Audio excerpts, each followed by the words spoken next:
Las calles estaban vivas con el bullicio de los disfraces y las risas de niños corriendo de puerta en puerta. Halloween siempre había sido mi festividad favorita y este año no sería la excepción. Había esperado todo el mes para la noche del 31, pero esta vez algo se sentía diferente. Desde que me levanté esa mañana, una especie de tensión flotaba en el aire, una sensación inexplicable que no lograba sacudirme. A mis 17 años, ya no me interesaba tanto salir a pedir dulces, pero mis amigos me habían convencido de asistir a una fiesta en la casa abandonada al final de la calle. Es solo una broma, decían. Nadie vive allí desde hace años. La casa era conocida en el vecindario por su historia. Supuestamente, una familia había desaparecido allí en una noche de Halloween, hacía más de una década. Nadie supo lo que realmente había sucedido, y desde entonces, el lugar había sido evitado por todos. Me arreglé con un disfraz simple, una chaqueta negra, jeans y una máscara de calavera que cubría mi rostro. Nada demasiado elaborado, pero suficiente para encajar en el ambiente de la noche. Salí de casa justo antes de las 10 de la noche, cuando el viento ya había comenzado a volverse más frío. La luna estaba alta en el cielo, iluminando las aceras llenas de hojas caídas. Mientras caminaba hacia la casa abandonada, noté que las luces de las casas cercanas comenzaban a apagarse. Era extraño, porque aún era temprano para que la gente dejara de repartir dulces. Las risas y los murmullos que habían llenado las calles minutos antes parecían desvanecerse.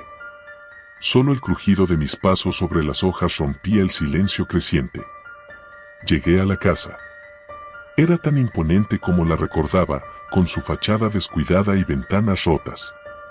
Un cartel oxidado de "Se vende" colgaba torcido en el jardín delantero. Mis amigos ya estaban allí, reunidos en el porche. Sus disfraces oscilaban entre lo ridículo y lo aterrador, pero ninguno parecía tan fuera de lugar como la casa misma. Ya era hora, Claire. Me gritó Adam, con una sonrisa traviesa escondida bajo su máscara de demonio. Pensé que te habías acobardado, agregó Sarah, quien estaba vestida como una vampiresa. Me encogí de hombros, intentando parecer despreocupada. Estaba disfrutando de mi último trozo de chocolate, ¿o qué? Ellos rieron, y juntos cruzamos la puerta. La madera crujió bajo nuestros pies, como si la casa misma estuviera respirando. El interior estaba tan descuidado como el exterior, paredes agrietadas, muebles cubiertos de polvo y un olor penetrante a humedad. Sin embargo, lo que más destacaba era el frío. El aire dentro era mucho más helado de lo que debería haber sido en una noche de otoño. Vamos a explorar, dijo Ryan, el más atrevido del grupo. Sacó una linterna de su bolsillo y la encendió, proyectando sombras largas y siniestras en las paredes. Caminamos en silencio, recorriendo cada rincón de la casa. El primer piso no ofrecía mucho, una sala de estar vacía, una cocina desmantelada y una habitación que parecía haber sido usada como oficina. Pero cuando llegamos a la escalera que llevaba al segundo piso, algo cambió. Un sonido apenas audible nos detuvo en seco. ¿Lo oyeron?, preguntó Sarah, su voz temblorosa. Seguramente es el viento, respondí, aunque ni siquiera yo me creía eso. Subimos de todos modos.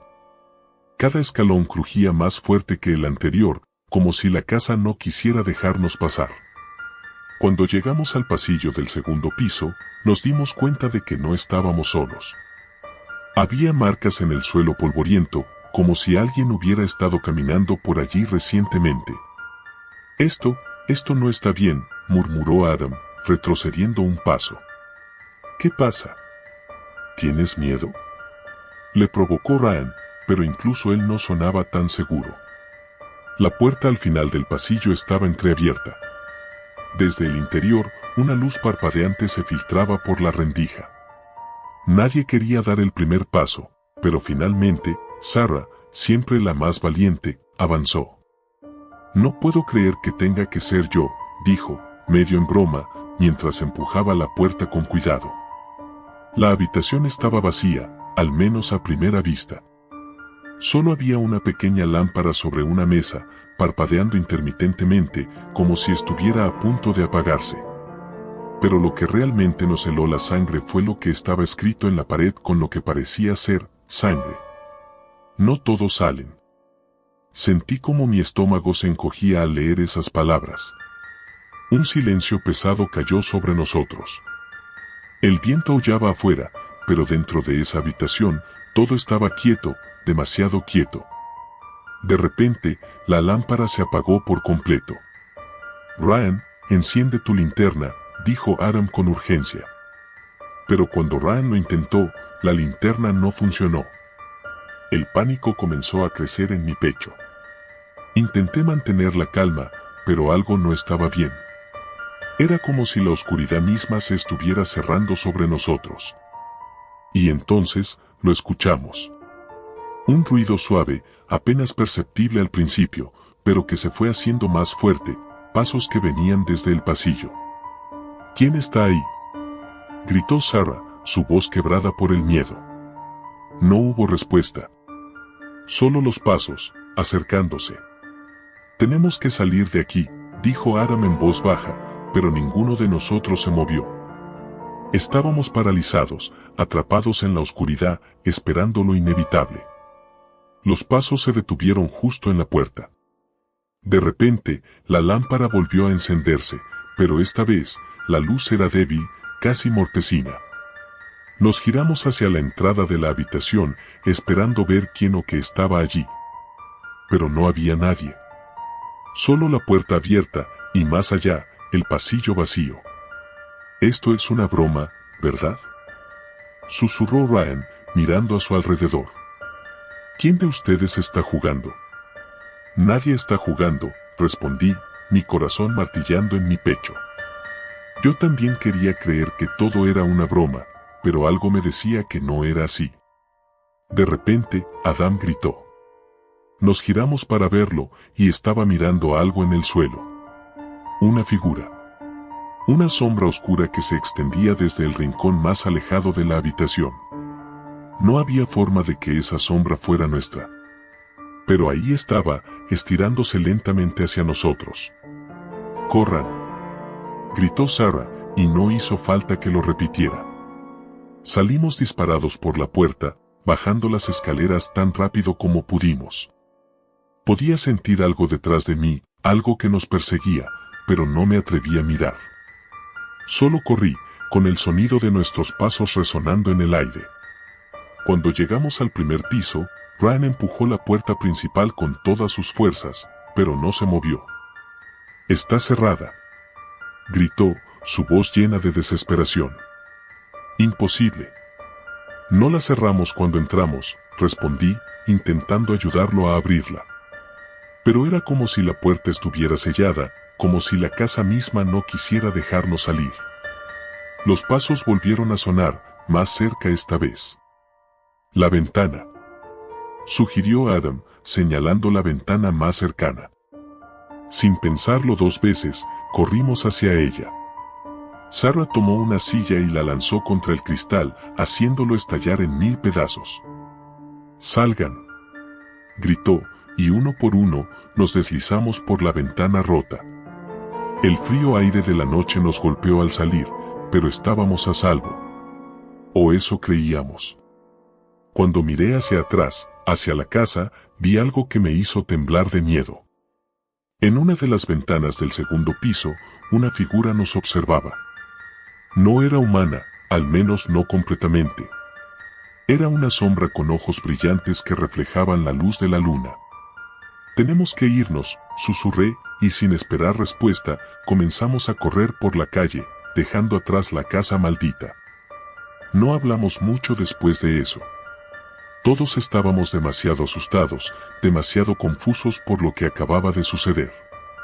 Cuando finalmente llegamos a nuestras casas, cada uno se despidió rápidamente, sin mirar atrás. Esa noche, no pude dormir. Me quedé despierta, mirando fijamente la ventana de mi habitación, esperando ver algo, o a alguien.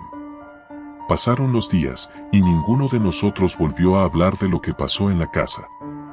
Pero cada Halloween, desde esa noche, he tenido el mismo sueño.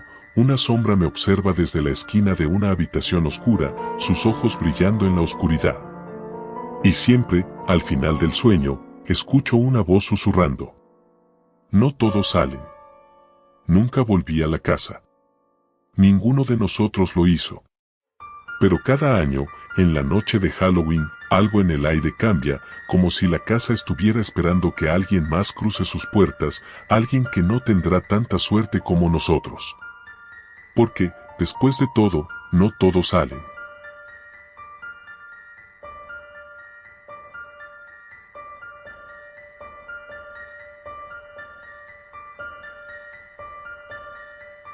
Siempre he odiado Halloween. No lo digo porque tenga algún trauma infantil relacionado con esta fecha ni porque me dé miedo lo paranormal. Simplemente me parece ridículo. La idea de adultos y adolescentes disfrazados, pidiendo dulces o yendo a fiestas temáticas, me resulta absurda. Este año no era la excepción, pero algo en el aire parecía diferente. Lo noté al despertarme, como si una sombra invisible se hubiera asentado en el ambiente, oscura y pesada. Tal vez era solo mi imaginación, influenciada por todas las decoraciones macabras que adornaban las casas del vecindario, pero sentía que algo estaba mal, muy mal. Esa tarde, mientras regresaba del instituto, vi a mis amigos reunidos cerca del estacionamiento. Sabía que estaban planeando alguna idiotez relacionada con Halloween. Mi mejor amigo, Javier, me saludó con una sonrisa cómplice. «Carlos», gritó desde lejos. «Esta noche tenemos algo grande. No te lo puedes perder». Suspiré y me acerqué con desgano. Ya me imaginaba lo que se traían entre manos. Alguna excursión al cementerio del pueblo o un ritual en la casa abandonada al final de la calle. «No, gracias», respondí, ajustando mi mochila en el hombro. «Sabes que no me gusta esa tontería». Javier me lanzó una mirada que mezclaba decepción y burla. «Vamos, hombre, no seas aguafiestas. Esta vez es diferente. Será la mejor noche de Halloween de nuestras vidas». Esa frase me dejó pensando. Sabía que Javier no decía cosas así a la ligera. Siempre había sido el típico chico aventurero, el que se lanzaba de cabeza a cualquier situación peligrosa solo por la emoción del momento, pero rara vez usaba palabras como diferente o la mejor. Algo en su tono me hizo dudar. «¿Qué tienes planeado?», pregunté, intentando que no se notara demasiado mi curiosidad. Javier se acercó, bajando la voz como si estuviera compartiendo un gran secreto. «¿Conoces la mansión Llerena, en la colina?», dijo, y mi estómago se hundió. Claro que conocía la mansión Llerena. Todos en el pueblo la conocían. Era una de esas propiedades antiguas que parecían haber estado allí desde siempre, aislada en la cima de una colina y cubierta por un denso bosque que la hacía prácticamente invisible desde la carretera. Las historias sobre esa casa eran muchas y variadas, pero todas coincidían en un detalle: nadie debía acercarse. Según la leyenda local, la familia Llerena desapareció misteriosamente hace más de 50 años. La policía había encontrado la casa vacía, con todas las puertas abiertas y los muebles cubiertos de polvo, como si nadie hubiera estado allí en décadas.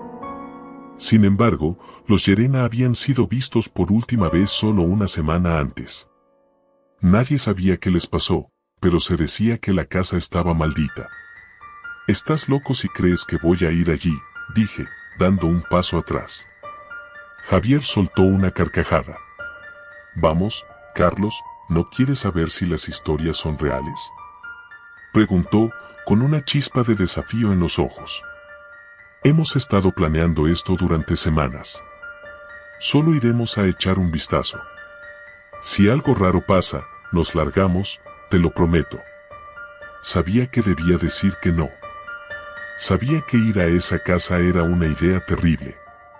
Pero una parte de mí, la misma parte que siempre odiaba admitir que tenía miedo, comenzó a considerar la posibilidad.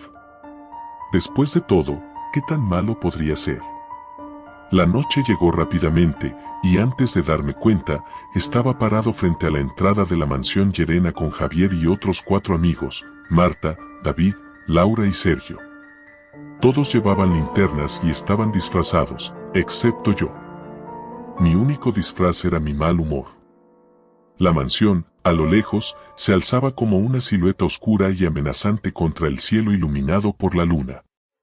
Las ventanas eran agujeros negros que parecían vigilar cada movimiento, y las ramas de los árboles alrededor crujían con el viento, como si susurraran advertencias que ninguno de nosotros podía entender. ¿Estás seguro de que es buena idea?, preguntó Laura, frotándose los brazos como si el frío la molestara, aunque la noche estaba sorprendentemente cálida para ser finales de octubre. Javier sonrió y encendió su linterna, iluminando el camino que llevaba a la puerta principal de la casa. No te preocupes. Solo entraremos, tomaremos algunas fotos y nos largamos. Nada complicado. Mis nervios estaban en alerta máxima, pero no dije nada. Cruzamos el jardín descuidado, evitando las enredaderas que cubrían el camino, hasta llegar a la puerta. Javier la empujó y, para mi sorpresa, no estaba cerrada con llave. Se abrió lentamente, emitiendo un chirrido que hizo eco en el silencio de la noche. El interior estaba aún más oscuro que el exterior. Javier entró primero, seguido de los demás, y yo me quedé atrás, dudando si dar el siguiente paso. El aire dentro de la casa era denso y frío, mucho más frío de lo que debería ser. Esto está muy raro, dije en voz baja, mirando alrededor. La entrada era espaciosa, con un enorme candelabro colgando del techo, aunque todas las velas estaban apagadas. Las paredes estaban cubiertas de polvo, y el suelo de madera crujía bajo nuestros pies.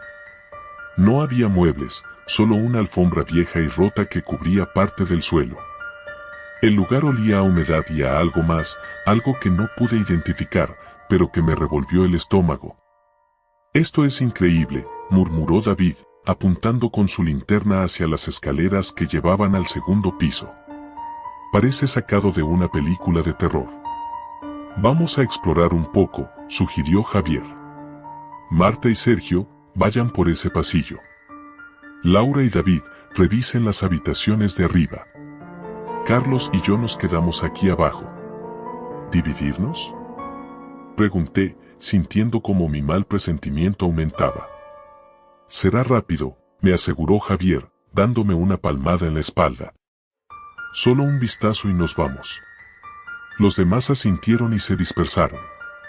Marta y Sergio desaparecieron por el pasillo a la derecha, mientras Laura y David subían las escaleras. Javier y yo nos quedamos parados en el vestíbulo. «No me gusta esto», dije, mi voz casi un susurro. «Algo está mal, Javi». «Relájate, hombre», respondió, pero incluso su tono despreocupado sonaba un poco forzado. «Es solo una casa vieja». Nos quedamos en silencio por unos minutos, escuchando los ruidos de nuestros amigos explorando. De vez en cuando, oíamos el crujido de la madera o el sonido lejano de sus voces, pero aparte de eso, todo estaba increíblemente tranquilo. Demasiado tranquilo.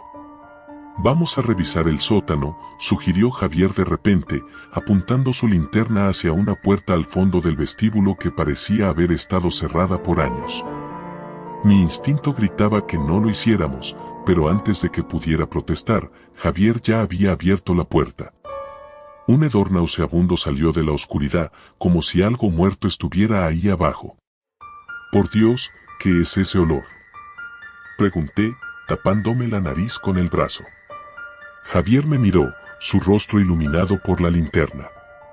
«Eso es lo que vamos a averiguar». Comenzamos a bajar las escaleras lentamente. Cada paso hacía que el mal presentimiento en mi estómago creciera. El aire estaba aún más frío, y el olor a podredumbre se hacía más fuerte a medida que nos acercábamos al final. Cuando llegamos al sótano, Javier encendió su linterna, revelando una pequeña habitación de piedra. Había cajas viejas apiladas en las esquinas y estanterías cubiertas de polvo, pero lo que más llamó mi atención fue una puerta de metal al fondo de la habitación. «¿Qué crees que haya ahí?», Pregunté, con el corazón latiendo rápido. Javier se acercó lentamente a la puerta y la empujó. Estaba cerrada, pero parecía débil, como si no hubiera sido usada en años. Con un poco de esfuerzo, logró abrirla. Detrás de la puerta había un túnel oscuro que se perdía en la distancia. Esto es raro, murmuró Javier, y por primera vez lo vi dudar. Creo que deberíamos irnos, dije. No me gusta nada esto. Solo un vistazo más, insistió. Empezamos a caminar por el túnel. La oscuridad nos envolvía por completo, y el eco de nuestros pasos era lo único que rompía el silencio. No sé cuánto tiempo caminamos, pero la sensación de estar siendo observado crecía con cada segundo. Finalmente, llegamos a una pequeña habitación al final del túnel. En el centro había una especie de altar hecho de piedra, cubierto de símbolos que no pude entender. Y sobre el altar, había algo que me heló la sangre, una caja de madera oscura, con inscripciones talladas en su superficie. ¿Qué es eso?, pregunté, retrocediendo un paso. No lo sé, respondió Javier, acercándose más. Antes de que pudiera detenerlo, Javier abrió la caja. Un grito desgarrador llenó el aire, un sonido inhumano que me hizo cubrirme los oídos. Las paredes del túnel comenzaron a temblar y sentí que el suelo bajo mis pies se movía.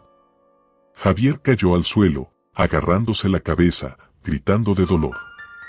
«Tenemos que salir de aquí», grité, tirando de su brazo para levantarlo. Pero era demasiado tarde. Algo oscuro y maligno se había liberado de esa caja. Un viento helado recorrió el túnel, apagando nuestras linternas. La oscuridad nos envolvió por completo, y supe en ese momento que no saldríamos de la mansión Llerena con vida. No sé cómo llegué hasta aquí, escribiendo esto. Pero si alguien lo lee, por favor, no vayas a esa casa. La maldición de los Llerena es real, y ahora, somos parte de ella.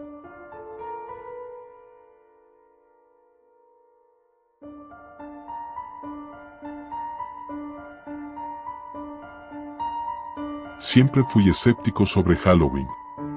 Los disfraces, las historias de terror, la gente pidiendo dulces, todo me parecía un intento desesperado por aferrarse a algo espeluznante en una vida rutinaria y aburrida. Mi grupo de amigos, en cambio, siempre amó esa fecha. Año tras año organizaban la fiesta más elaborada, con decoraciones de miedo, luces parpadeantes y, claro, la típica sesión de historias de terror. Nunca participaba mucho, solo escuchaba, a veces reía para no parecer aguafiestas, pero en mi mente siempre lo veía como pura fantasía. Este año, sin embargo, algo cambió. La noche comenzó como cualquier otra Halloween. Mis amigos, Pedro, Sara y Marcos, se habían encargado de organizar la fiesta. Habían alquilado una casa antigua en las afueras del pueblo, una de esas casas que parecen sacadas de una película de terror. La casa tenía una historia, claro. Supuestamente, había sido escenario de un asesinato hacía varias décadas, pero nadie sabía exactamente qué había sucedido. Algunos decían que la casa estaba embrujada, que cosas extrañas ocurrían allí por la noche. Otros aseguraban que solo eran rumores para mantener a la gente alejada de una propiedad en ruinas. Cuando llegamos, la luna llena estaba en lo alto, bañando la casa en una luz fría y pálida. Las ventanas rotas y la fachada descuidada añadían un toque inquietante a la atmósfera. Pedro nos recibió en la puerta, disfrazado de vampiro, como siempre, con una sonrisa burlona. ¿Listos para la mejor fiesta de Halloween de sus vidas?, preguntó, agitando una copa de plástico con algún tipo de ponche rojo. Entramos en la casa y, sorprendentemente, Pedro y Sara habían hecho un buen trabajo decorándola. Había telarañas falsas por todas partes, calabazas iluminadas con velas y un par de altavoces que reproducían efectos de sonido aterradores. Sin embargo, a pesar del esfuerzo, el lugar se sentía extrañamente frío, como si el aire no circulase bien y olía a humedad y madera podrida. Pero no dije nada. Nos instalamos en la sala principal, un espacio amplio con un enorme ventanal que daba a un jardín descuidado. Las luces estaban tenues y el sonido del viento golpeando contra las ventanas le daba un toque aún más sombrío al ambiente. Después de un rato de charla y risas, Sara, disfrazada de bruja, propuso que contáramos historias de terror. Vamos, chicos, es Halloween. No podemos dejar pasar la oportunidad de contar historias que realmente den miedo, dijo con una sonrisa traviesa. Como siempre, me preparé para escuchar las mismas historias recicladas, fantasmas en el espejo, llamadas desde dentro de la casa y el típico hombre de la capucha acechando en la oscuridad. Pero esa noche, algo diferente ocurrió. Pedro comenzó su relato. Habló sobre la casa en la que estábamos. Dijo que había investigado un poco sobre el supuesto asesinato y que, según algunas fuentes, había sido mucho peor de lo que la gente sabía. Dicen que fue un asesinato ritual, empezó Pedro, bajando la voz dramáticamente. La familia que vivía aquí era parte de una secta. Un culto secreto que adoraba a una entidad demoníaca. Hacían sacrificios humanos para invocar a algo que no debería haber sido despertado. Sara rodó los ojos y se rió, pero yo noté que Marcos, que solía ser el más escéptico de todos, estaba más callado de lo normal. Algo en su expresión me hizo sentir incómodo, pero decidí no darle importancia. Pedro continuó. La noche en que todo ocurrió, los vecinos escucharon gritos provenientes de la casa, pero cuando llegaron, la familia había desaparecido. No había cuerpos, ni rastros de lucha, solo un símbolo extraño dibujado en el suelo con sangre. Nadie supo qué pasó, y desde entonces, la casa ha estado vacía. Hubo un silencio tenso después de que Pedro terminó su historia. Todos estábamos esperando que alguien se riera o dijera algo para romper la tensión, pero nadie lo hizo. El viento seguía golpeando las ventanas, y la sensación de frío en la habitación se intensificaba. Sara fue la primera en romper el silencio. Es solo una leyenda, Pedro. Nada de eso es real. Además, si fuera cierto, ya habríamos sentido o visto algo raro, ¿no? Pedro se encogió de hombros y se echó hacia atrás en el sofá. Tal vez, dijo, sonriendo. Pero a veces, las cosas más aterradoras son las que no podemos ver a simple vista. Decidimos seguir con la fiesta, aunque la atmósfera se había vuelto más pesada, más inquietante. Después de un rato, Sara se ofreció a hacer una ronda de bebidas, y Marcos fue con ella a la cocina para ayudarla. Me quedé con Pedro, que parecía estar disfrutando de la incomodidad que había creado con su historia.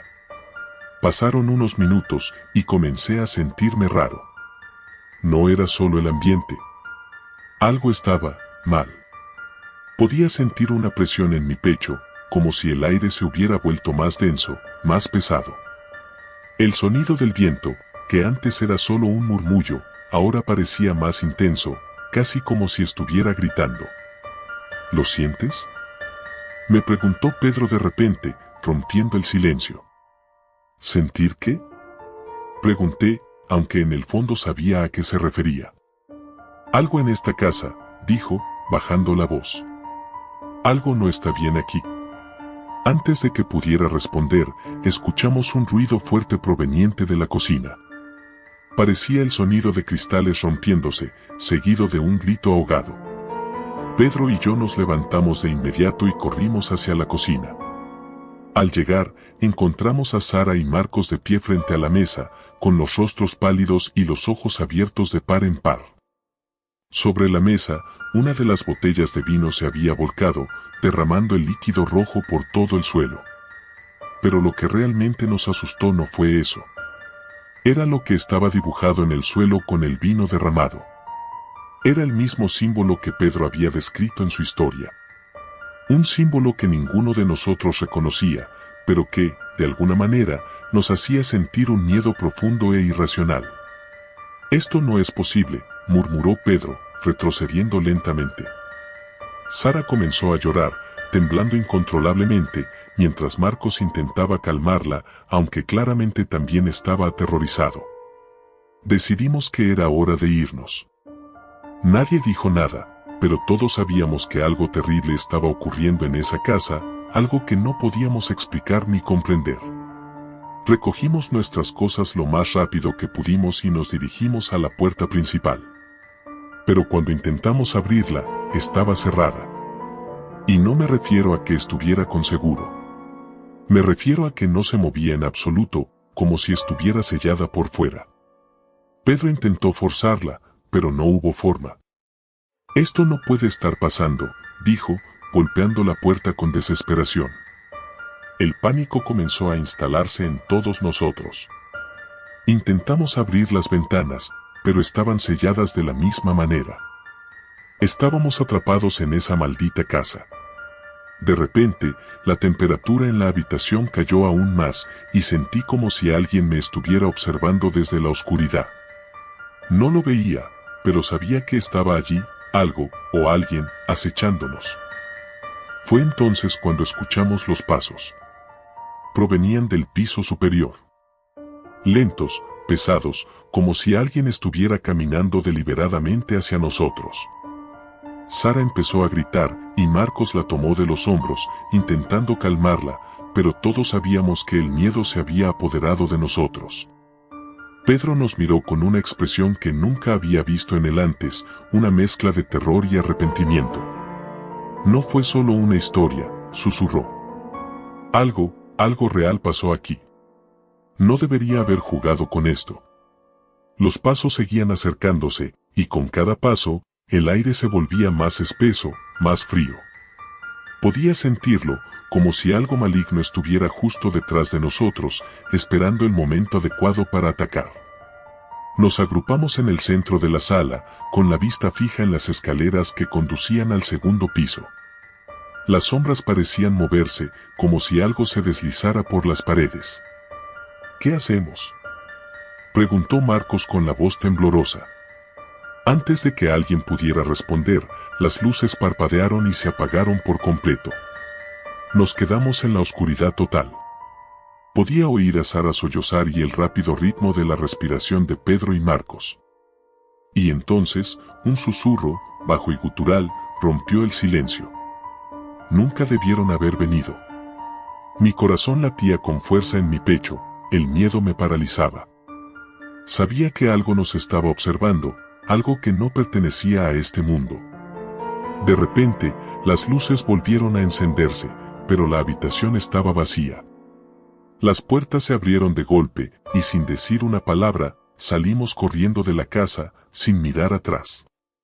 Esa noche de Halloween no fue solo una fiesta. Fue un despertar, una lección de que algunas historias no son solo historias, y que hay lugares que guardan secretos oscuros, esperando a ser desenterrados por los incautos.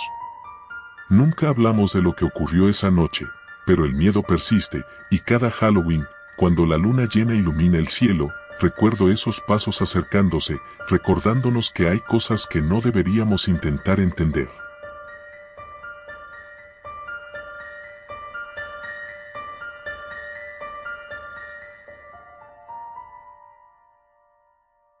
Siempre me he considerado alguien bastante racional. No creo en fantasmas, ni en brujas, ni en todas esas tonterías que rodean Halloween.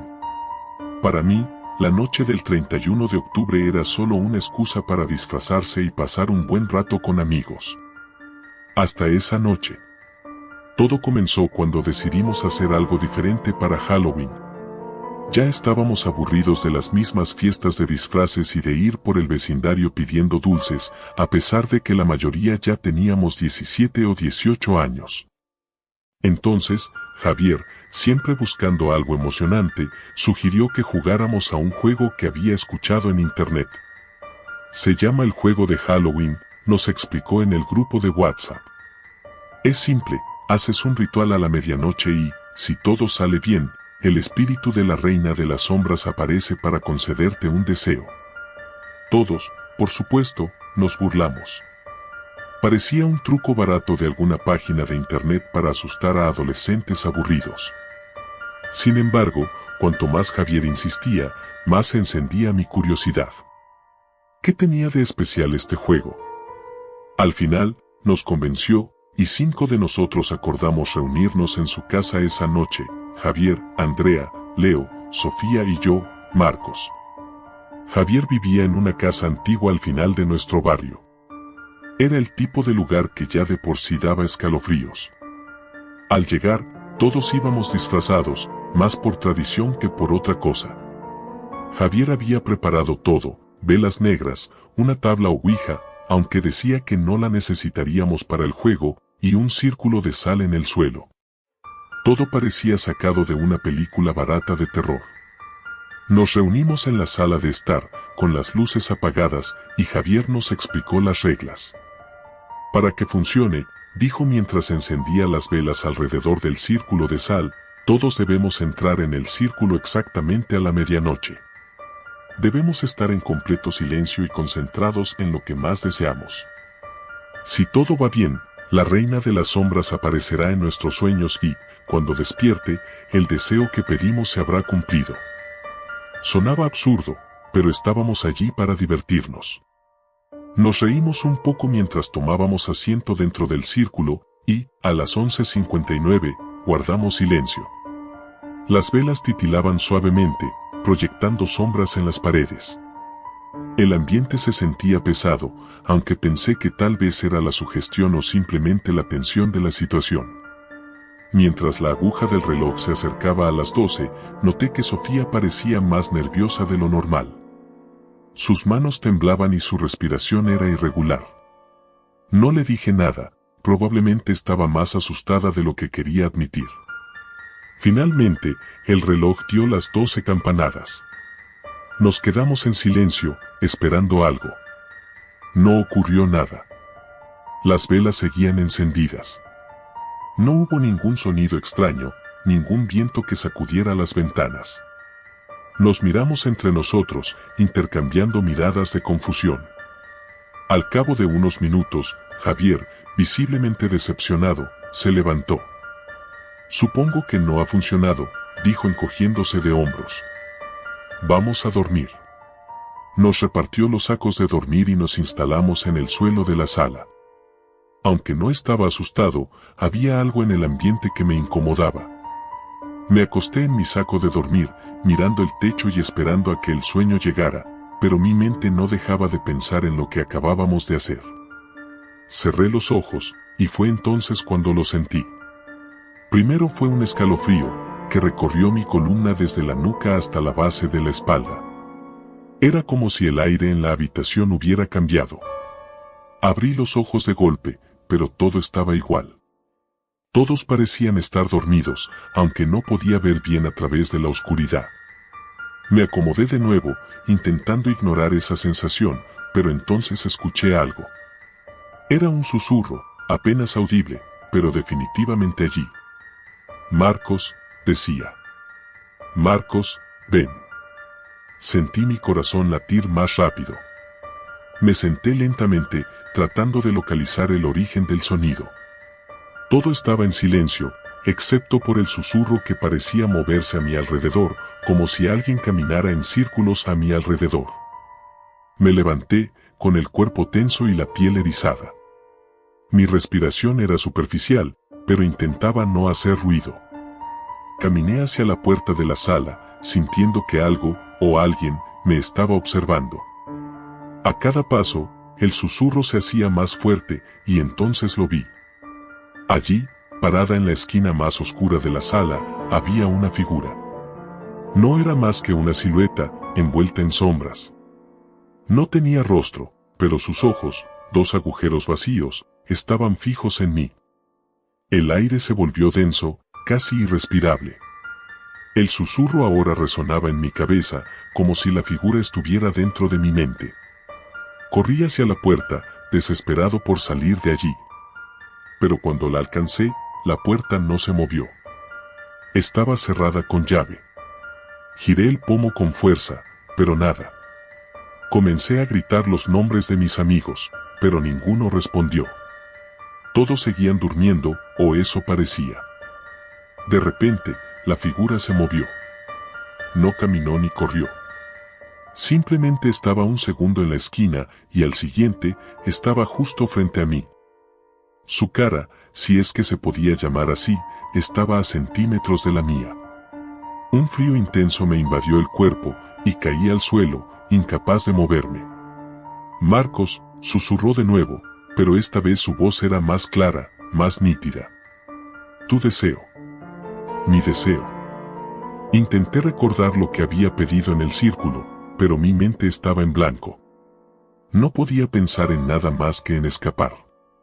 De alguna manera, me obligué a levantarme y corrí hacia el pasillo. Sabía que había una puerta trasera que daba al jardín, y si lograba llegar allí, podría salir de la casa. Pero mientras corría, los pasillos parecían alargarse. No importaba cuánto avanzara, la puerta nunca estaba más cerca. Era como si la casa misma estuviera cambiando, jugando conmigo. Escuchaba el eco de mis pasos resonar en las paredes, pero también escuchaba algo más, algo que me seguía, algo que respiraba pesadamente detrás de mí. Cuando finalmente llegué a la puerta trasera, no tuve tiempo para pensar. La abrí de golpe y salí al jardín, pero lo que vi no era el jardín de siempre. El cielo estaba cubierto por nubes negras y el suelo estaba cubierto de una niebla densa. A lo lejos, escuché risas. Pero no eran risas humanas. Eran distorsionadas, inhumanas. Retrocedí, pero cuando lo hice, algo me agarró por la pierna. Miré hacia abajo y vi una mano emergiendo de la niebla, una mano fría y huesuda que tiraba de mí con fuerza. Grité, pateando y luchando para liberarme, pero la mano no me soltaba. Entonces, la escuché de nuevo. La voz. Tu deseo, Marcos. ¿Recuerdas? Y lo recordé. Lo había pedido como una broma, sin pensar en las consecuencias. Deseo que Halloween sea eterno, había dicho. Solo era una frase estúpida, una manera de burlarme del juego. Pero ahora, entendía. Halloween sería eterno. Para mí. La mano me arrastró hacia la niebla, y todo se oscureció. Desperté con un grito. Estaba de nuevo en la sala, con mis amigos a mi alrededor. Todos dormían profundamente, como si nada hubiera pasado. Me levanté de golpe, con el corazón acelerado. ¿Había sido solo un sueño? Miré el reloj, las 12:01. Apenas había pasado un minuto desde que comenzamos el ritual. Pero todo se sentía tan real. Decidí no decir nada a los demás. Quizás solo había sido mi imaginación jugando conmigo. Sin embargo, cuando todos despertamos al día siguiente, algo estaba mal. El sol no salió.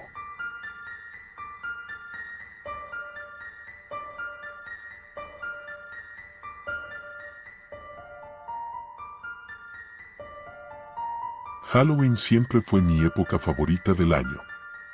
La única noche en la que se esperaba que te disfrazaras de monstruo, bruja o cualquier cosa espeluznante sin que te miraran raro.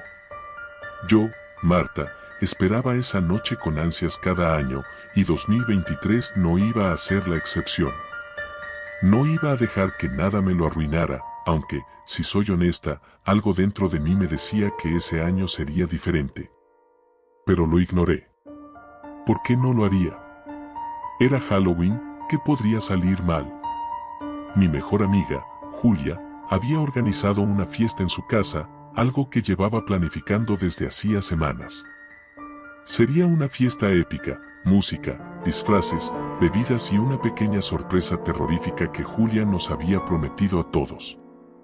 Lo que no nos dijo fue que tenía algo más en mente, algo que se saldría completamente de control esa noche. La casa de Julia. Llegué a su casa alrededor de las 9 de la noche. El lugar ya estaba decorado con telarañas falsas, calabazas talladas y luces anaranjadas que parpadeaban en las ventanas. Julia vivía en las afueras del pueblo, en una casa que, para ser honesta, ya daba miedo de por sí. Era vieja, con habitaciones oscuras y una energía que nunca me había gustado demasiado. Pero esa noche, todos estábamos emocionados, y no iba a dejar que las vibras raras me afectaran. Entré con mi disfraz de vampira, una elección bastante cliché, lo sé, pero cómodo. Julia me recibió vestida de bruja, riendo y ofreciéndome una copa. La casa ya estaba llena de amigos, algunos bailando, otros charlando.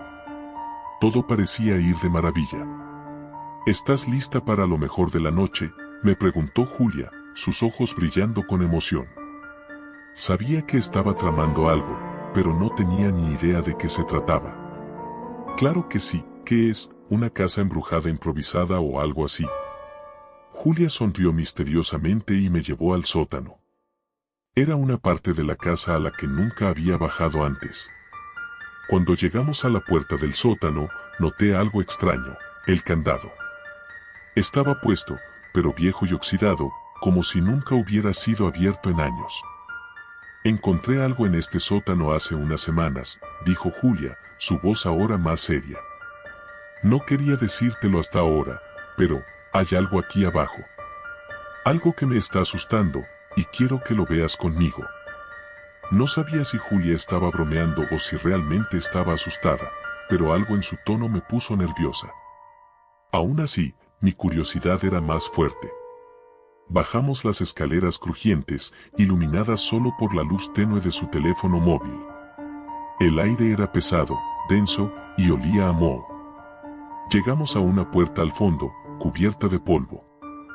Julia se acercó y me susurró: encontré esta habitación hace un mes. No había visto esta puerta en los 10 años que he vivido aquí.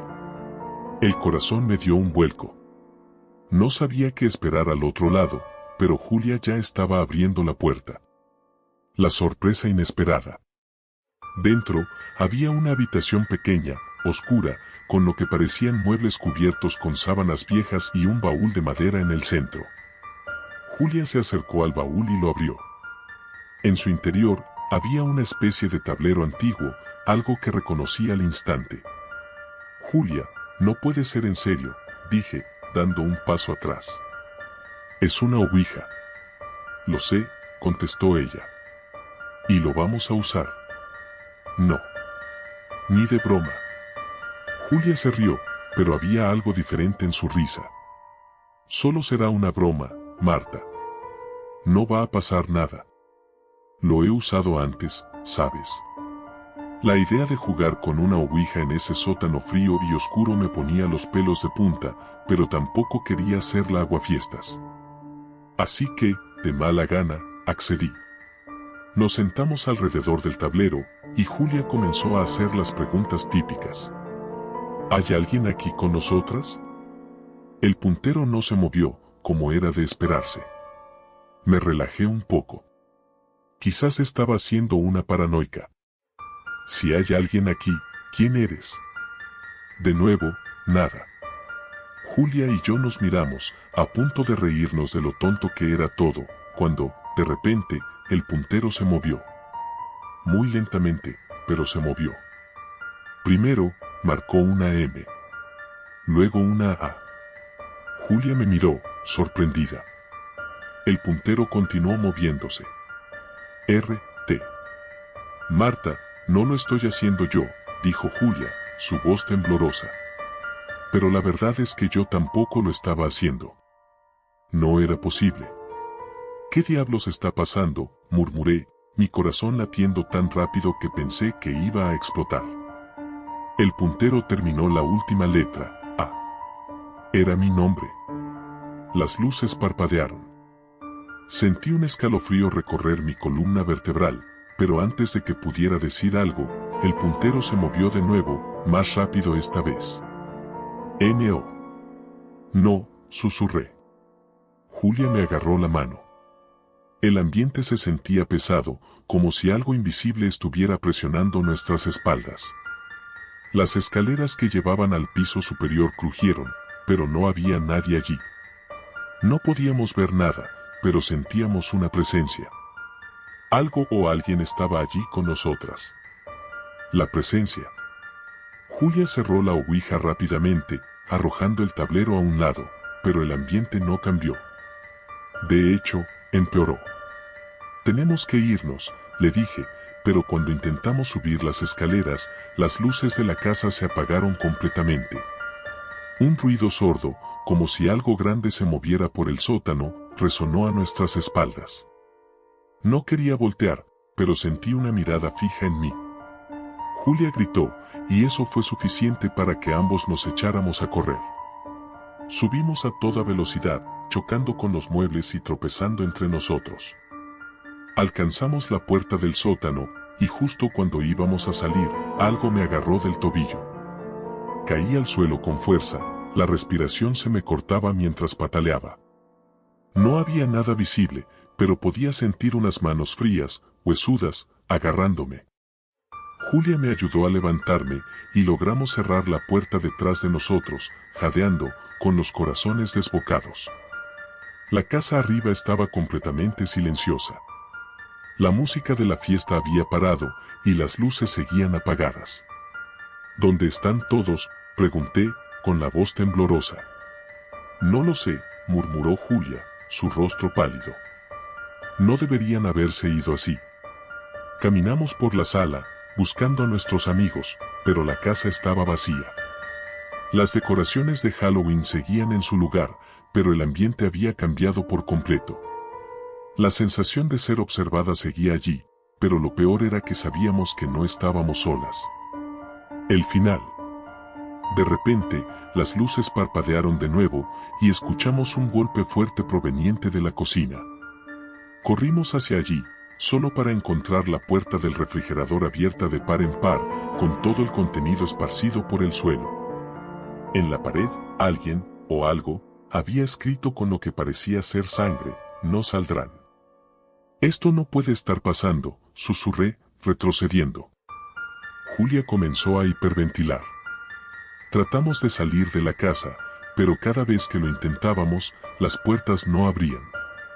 Era como si algo las estuviera bloqueando del otro lado. Golpeamos las ventanas, gritamos, pero no había respuesta. No había nadie afuera. El vecindario, normalmente lleno de niños pidiendo dulces, estaba completamente desierto. Lo peor vino cuando el teléfono de Julia sonó. Era un mensaje. Al leerlo, su rostro se volvió aún más pálido, si eso era posible. ¿Qué dice?, pregunté, mi voz casi inaudible. Julia me mostró la pantalla. El mensaje decía: nos vemos pronto. F. ¿Quién es F?, pregunté, aunque en el fondo ya sabía la respuesta. Freddy, dijo Julia, su voz apenas un susurro. Freddy era su exnovio. Había muerto en un accidente de coche hace 2 años. En ese momento, la puerta del sótano comenzó a abrirse lentamente. Esa fue la última noche de Halloween que celebramos. Y también fue la última vez que volví a ver a Julia.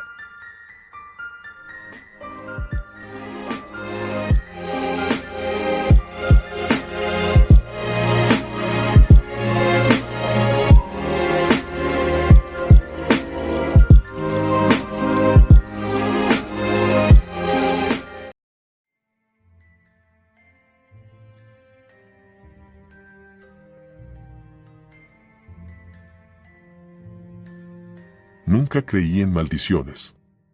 Siempre pensé que esas historias eran solo para vender libros de misterios o atraer turistas a ruinas antiguas. Incluso cuando estaba estudiando arqueología, mis profesores hablaban de ellas con una sonrisa irónica, como si fuera parte de la tradición, pero nada más. Hasta que me topé con el sarcófago. Ahí, todo cambió. Mi nombre es Paula, y esta es la historia de cómo una simple expedición arqueológica se convirtió en mi peor pesadilla.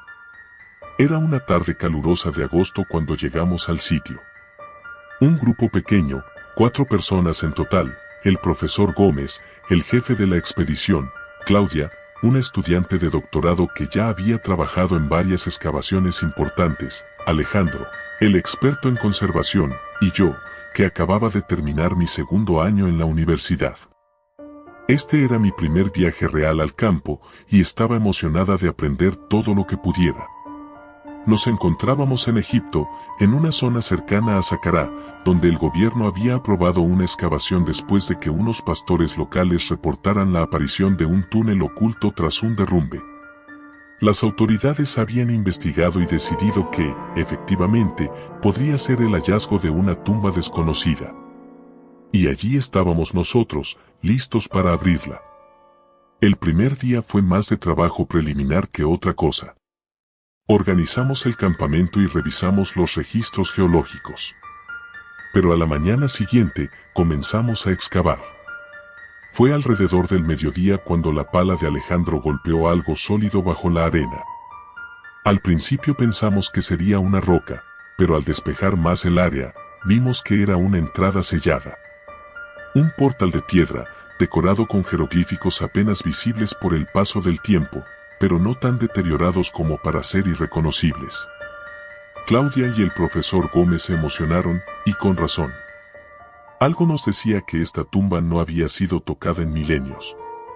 Lo que descubrimos dentro era aún más sorprendente. Bajamos con cuidado por un pasillo de piedra hasta una cámara amplia, oscura y fría, que se extendía más allá de la luz de nuestras linternas. Estaba casi vacía, salvo por un gran sarcófago de granito negro en el centro de la sala, de apariencia imponente. No tenía los ornamentos dorados que suelen encontrarse en las tumbas de faraones, pero su diseño era intrigante. Parecía más antiguo que cualquier cosa que hubiéramos visto antes, más rudimentario y, de alguna manera, más oscuro. «Debe haber algo importante aquí», murmuró Claudia mientras inspeccionaba las inscripciones. Yo me acerqué al sarcófago, fascinada. No soy una experta en jeroglíficos, pero las inscripciones que cubrían la piedra no parecían del todo egipcias. Las formas eran más toscas, casi primitivas, como si hubieran sido grabadas con prisa o con furia. Sentí un escalofrío recorrerme la columna vertebral y retrocedí instintivamente. «No reconozco este tipo de trabajo», dijo Alejandro, visiblemente confundido. «Esto no es algo que se encuentre normalmente». El profesor Gómez asintió, más emocionado que preocupado. «No hay duda de que esto es único. Tenemos que abrirlo». Algo dentro de mí gritaba que no debíamos hacerlo, pero ¿quién iba a escuchar a un estudiante de segundo año? Además, mi racionalidad me decía que no había nada que temer. Sin embargo, mientras Alejandro y el profesor Gómez preparaban las herramientas, noté que Claudia estaba incómoda, mordisqueándose las uñas, un hábito que había visto en ella solo cuando estaba realmente nerviosa. Abrir el sarcófago no fue fácil. El granito era espeso y la tapa estaba sellada con una mezcla de resina endurecida que había sobrevivido al paso de los siglos. Trabajamos hasta bien entrada la tarde, con el sol ya comenzando a ponerse y las sombras alargándose en la cámara. Finalmente, con un crujido sordo, logramos mover la tapa apenas lo suficiente para ver el interior.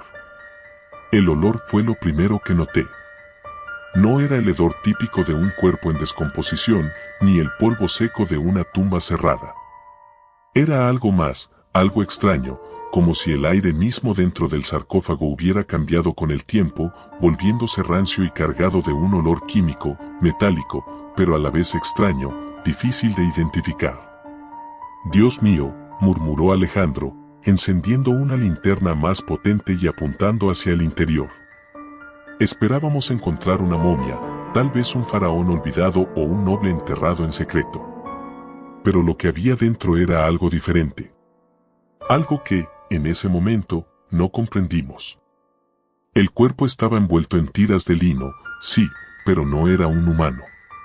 O al menos, no lo parecía. Era más delgado, los huesos parecían demasiado largos y las extremidades estaban torcidas de una manera antinatural. Y la cara, no había una cara.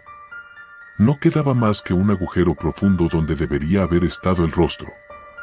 El silencio cayó sobre nosotros mientras todos tratábamos de procesar lo que estábamos viendo. «¿Qué es esto?», dijo Claudia, dando un paso atrás. El profesor Gómez parecía fascinado. Se inclinó sobre el borde del sarcófago, susurrando para sí mismo palabras que no pude entender. Alejandro, sin embargo, retrocedió, claramente incómodo. «Esto no está bien», dijo, apagando su linterna. «No deberíamos estar aquí». Yo también sentía lo mismo. Algo en el ambiente había cambiado. La temperatura había descendido drásticamente y una sensación de opresión llenaba el aire. Intenté calmarme, recordándome que solo eran nervios, pero cuanto más tiempo pasaba en esa cámara, más sentía como si algo estuviera observándonos. Fue entonces cuando el profesor Gómez decidió tocar el cuerpo. Todo ocurrió en un instante. El profesor se inclinó sobre el sarcófago, extendiendo la mano para tocar el lino polvoriento que envolvía a la criatura. Al hacerlo, hubo un crujido, como si los huesos de la criatura se estuvieran rompiendo o reajustando.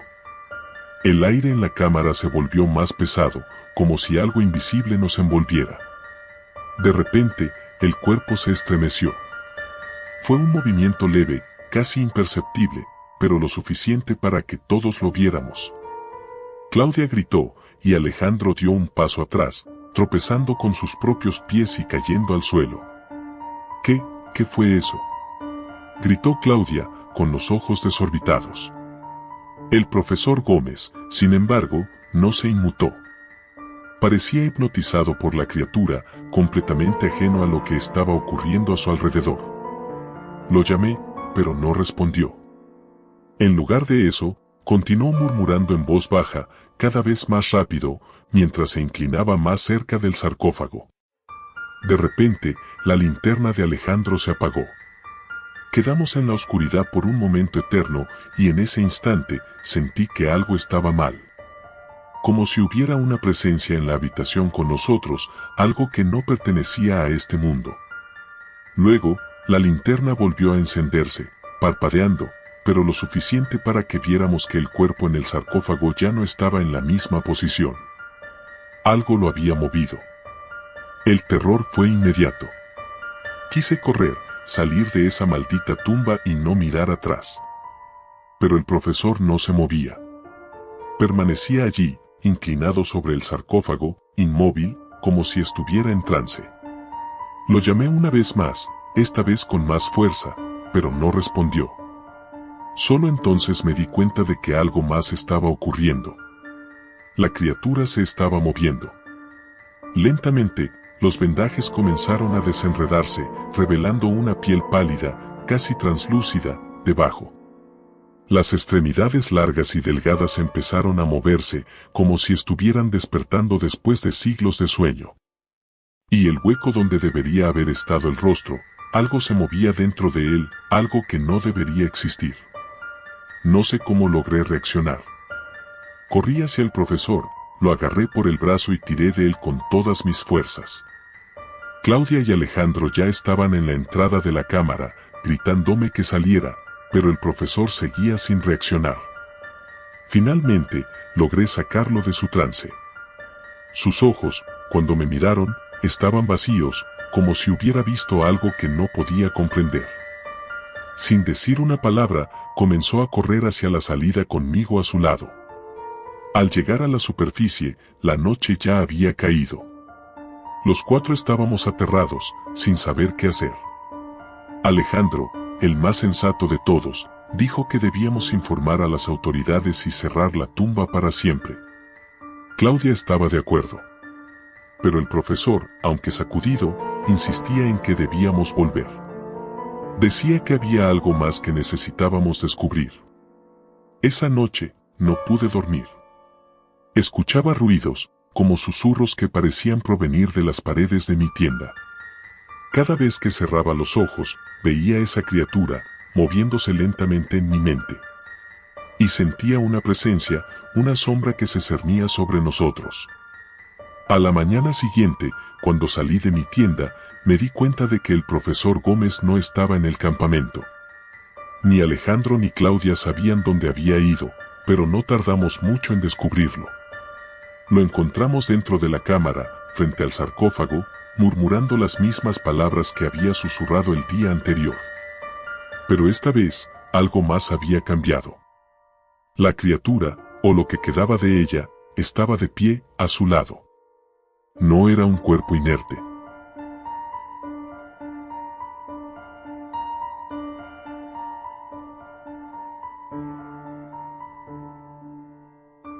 Nunca creí en las maldiciones.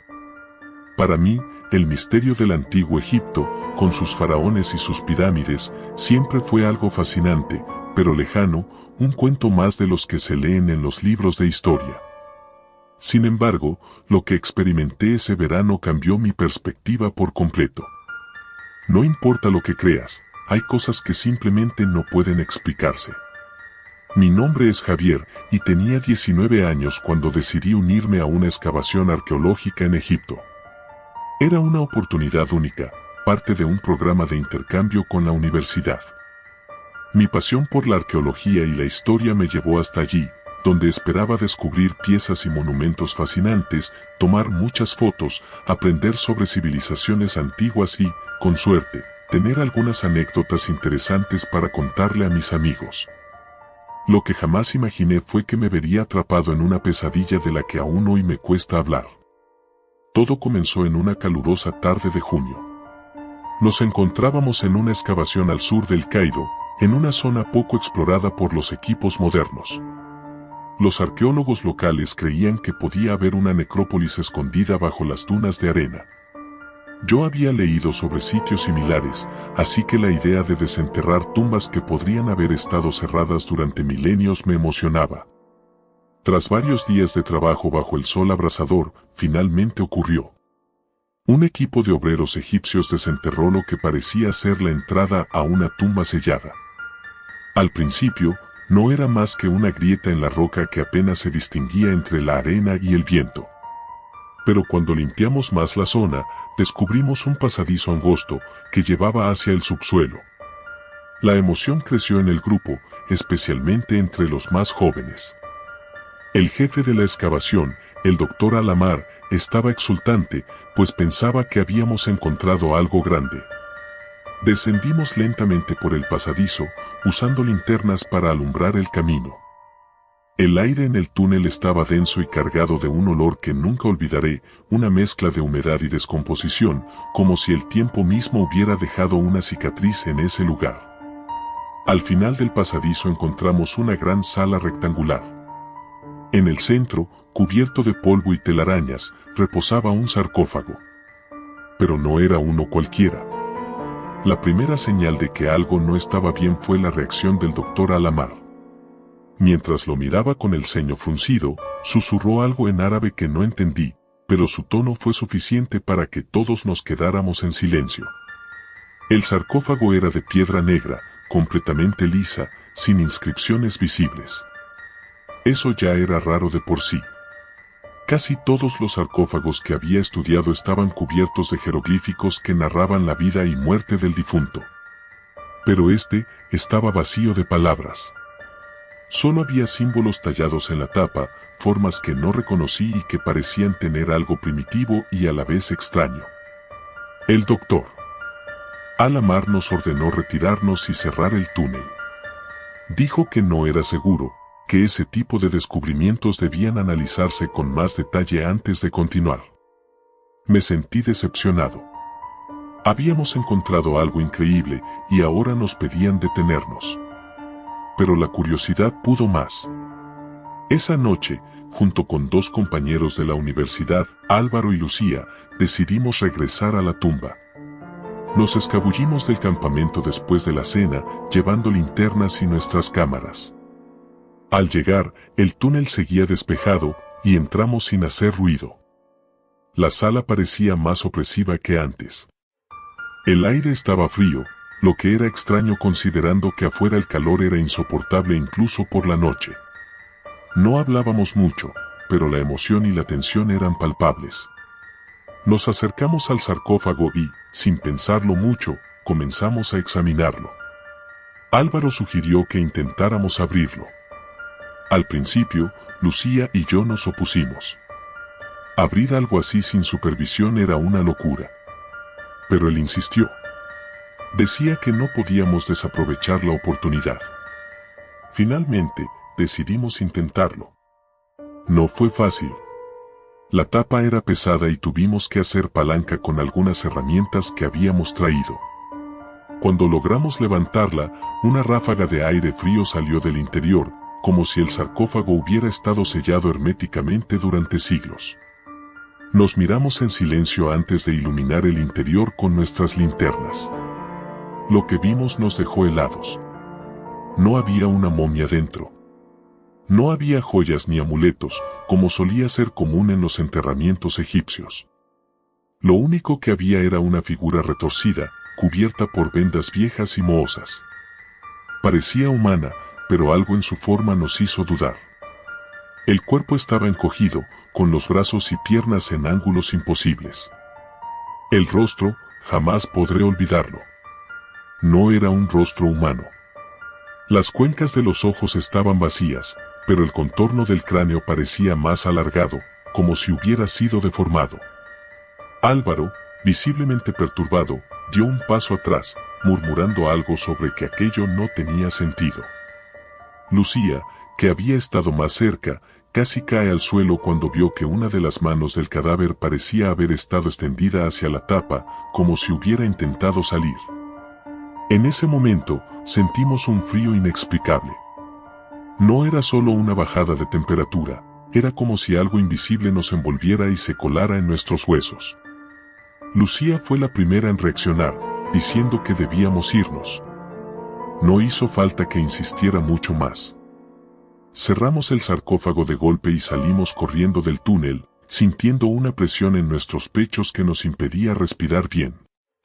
Aquel lugar había cambiado. Había algo en la atmósfera que nos perseguía, algo que nos observaba. Esa noche, ninguno de nosotros pudo dormir bien. Cada vez que cerraba los ojos, veía el rostro distorsionado de aquel ser dentro del sarcófago. Soñé que las vendas mohosas se desenrollaban lentamente y el cadáver se levantaba, con sus cuencas vacías mirándome fijamente, mientras yo estaba paralizado. A la mañana siguiente, todo empeoró. Álvaro no salió de su tienda. Cuando entré para ver cómo estaba, lo encontré sentado en su cama, con la mirada perdida y temblando. Intenté hablarle, pero no respondía.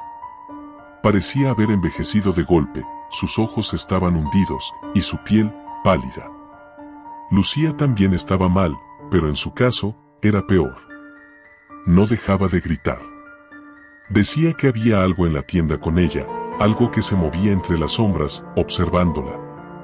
El doctor Al-Amar nos escuchó y nos ordenó regresar a casa. Sabía que habíamos entrado en la tumba sin permiso, y aunque no dijo mucho, su mirada estaba cargada de preocupación. Nos envió de vuelta a El Cairo esa misma tarde, y 3 días después ya estaba en mi país. Pensé que el terror había quedado atrás, que una vez lejos de aquel sarcófago, todo volvería a la normalidad. Pero estaba equivocado. Días después de regresar, las pesadillas empeoraron. En ellas, el ser del sarcófago no solo se levantaba, también me seguía. Lo veía de pie en la esquina de mi habitación, inmóvil, con su rostro cubierto de vendas, como si esperara el momento perfecto para atacar. No fui el único. Álvaro murió 2 semanas después. Lo encontraron en su apartamento, con la puerta cerrada por dentro, y su cuerpo estaba en la misma posición que el cadáver del sarcófago, con los brazos y las piernas retorcidos, el rostro congelado en una expresión de puro terror. Lucía desapareció. Nadie sabe qué le pasó. Se esfumó una noche, dejando todas sus cosas en su cuarto. La última vez que hablé con ella, me dijo que no podía soportar más las voces, que la llamaban desde las sombras, exigiendo que volviera. Ahora, es mi turno. Siento que algo me sigue. Lo veo en cada reflejo, en cada sombra. El ser del sarcófago está aquí, conmigo. Y sé que pronto, muy pronto, vendrá a por mí. ¿Qué fue lo que liberamos aquella noche en la tumba? No lo sé con certeza, pero lo que sí sé es que no hay forma de escapar. Y si estás leyendo esto, te advierto, si alguna vez te cruzas con un sarcófago sellado, no lo abras. Lo que hay dentro no pertenece a este mundo, y una vez que lo liberes, nunca te dejará en paz.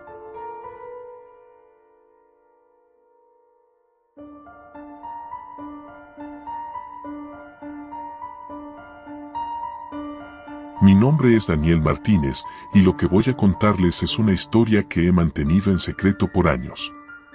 En parte, porque temí que no me creyeran, pero sobre todo porque aún al recordarla, siento un escalofrío recorrerme la columna. Todo empezó durante el verano de mi último año de instituto. Me uní a un grupo de arqueología como parte de un programa especial en la universidad.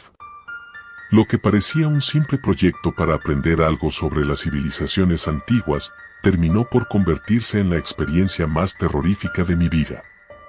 El proyecto consistía en acompañar a un equipo de arqueólogos a una excavación en una región remota de Egipto, cerca de un lugar poco conocido y aún sin explorar en el desierto.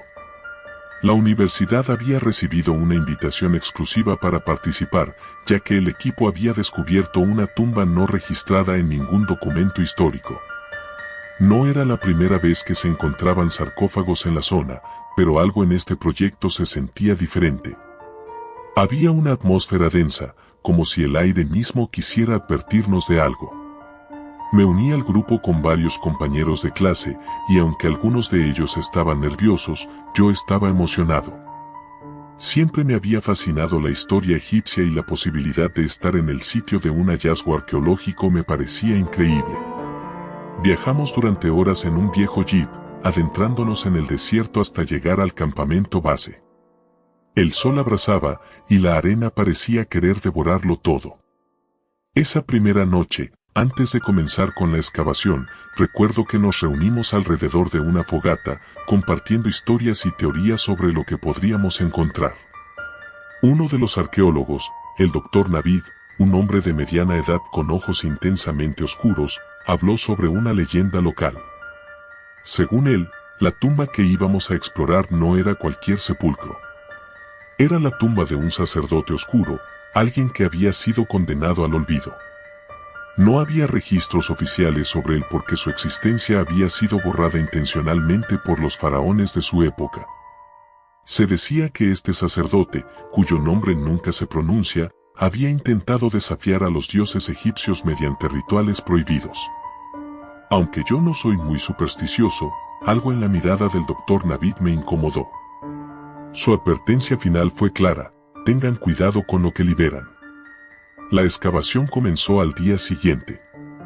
Descendimos a través de túneles angostos, excavados con cuidado, hasta llegar a una cámara que parecía intocada por siglos. Allí, en el centro, se encontraba un sarcófago. No era como los que habíamos estudiado en clase. Este estaba cubierto por una capa de polvo tan gruesa que parecía una especie de envoltura natural, como si el tiempo mismo hubiera tratado de sellarlo. A su alrededor, en las paredes, había jeroglíficos que ninguno de los expertos del equipo pudo interpretar de inmediato. Parecían un dialecto olvidado, un idioma muerto que incluso los eruditos desconocían. Pasaron 3 días hasta que el equipo logró abrir el sarcófago. Yo estaba ahí, entre los ayudantes, cuando finalmente lo hicieron. Lo primero que noté fue el hedor. Era un olor a putrefacción, algo que no podía ser normal después de tantos siglos. Dentro, había un cuerpo momificado, pero no como lo habíamos visto en otros sarcófagos. La piel del cadáver estaba ennegrecida, casi como si hubiera sido quemada, y sus manos estaban entrelazadas de una forma extraña, como si estuviera sujetando algo que ya no estaba allí. Los arqueólogos comenzaron a examinarlo de inmediato, fotografiando y tomando notas. Pero yo no podía apartar la vista de su rostro. A pesar de estar momificado, los ojos estaban semiabiertos, y había una expresión en el rostro del sacerdote que me dejó inquieto, como si estuviera gritando en silencio. Sentí una especie de mareo y tuve que salir de la cámara. Uno de mis compañeros, Andrés, salió detrás de mí. ¿Estás bien?, me preguntó, pero su voz sonaba lejana. Todo lo que podía escuchar era un susurro, como si algo dentro de la tumba nos estuviera observando, vigilándonos. Esa noche, comenzó lo peor. Me desperté en medio de la noche con una sensación de ahogo, como si algo invisible estuviera sobre mi pecho, impidiéndome respirar. Al abrir los ojos, lo vi. No sé cómo explicarlo, pero era una sombra. No tenía forma definida, pero sabía que estaba ahí, en la esquina de la tienda de campaña. Su presencia era aplastante, como si estuviera drenando toda la energía del aire. Intenté gritar, pero mi voz no salió. Mi cuerpo estaba paralizado, congelado por el terror. Solo pude cerrar los ojos y rezar para que desapareciera. Al día siguiente, intenté hablar con los demás, pero nadie había visto nada. Sin embargo, no fui el único que había tenido una noche inquieta. Andrés me confesó que había tenido pesadillas. En ellas, el sarcófago se abría y una figura oscura salía, susurrándole cosas en un idioma que no entendía. No le di mucha importancia en ese momento, pensando que era solo su mente jugando con él después de lo que habíamos visto.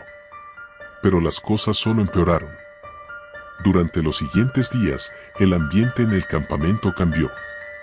Las noches eran más frías de lo normal y durante el día, algunos miembros del equipo comenzaron a enfermarse. El doctor Navid, que había estado al frente del proyecto, parecía especialmente afectado.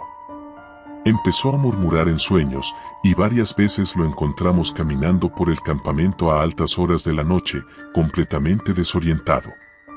No debimos abrirlo, repetía una y otra vez. La sensación de que algo estaba mal se hizo insoportable. Una noche, decidí quedarme despierto mientras todos dormían. Quería descubrir si lo que había visto era real o solo producto de mi imaginación. Eran cerca de las 3 de la mañana cuando escuché el sonido.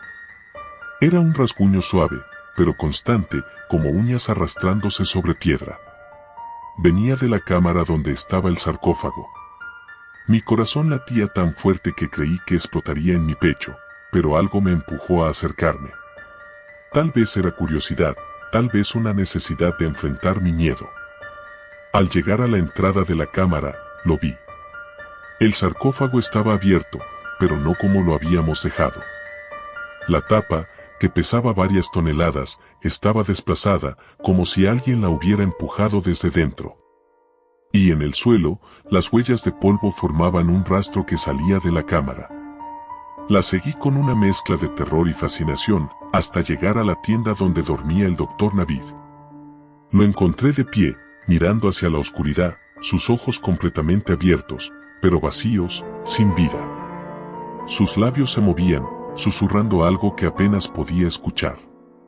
Está despierto, está aquí, decía, mientras sus manos temblaban. Intenté sacudirlo, despertarlo de lo que fuera que lo estaba poseyendo, pero fue inútil. De repente, comenzó a gritar, un sonido gutural, como si algo lo estuviera desgarrando desde dentro. Retrocedí, tropezando, y fue entonces cuando lo vi. La sombra. Estaba detrás de él, alta, delgada, inhumana. Y en el centro de esa oscuridad, dos ojos rojos brillaban con una malicia indescriptible. No me moví. No podía. Con un movimiento casi imperceptible, la sombra se inclinó sobre el doctor Navid y en un susurro que me heló la sangre, lo devoró. No físicamente, pero su alma, su esencia, lo que fuera que hacía de él un ser humano, fue absorbido por esa cosa. Y entonces, en silencio, la sombra se desvaneció, dejándome solo en la tienda, con el cuerpo inerte del doctor a mis pies. Esa fue la última noche que pasé en el campamento. Al amanecer, sin decir nada a los demás, empaqué mis cosas y me fui.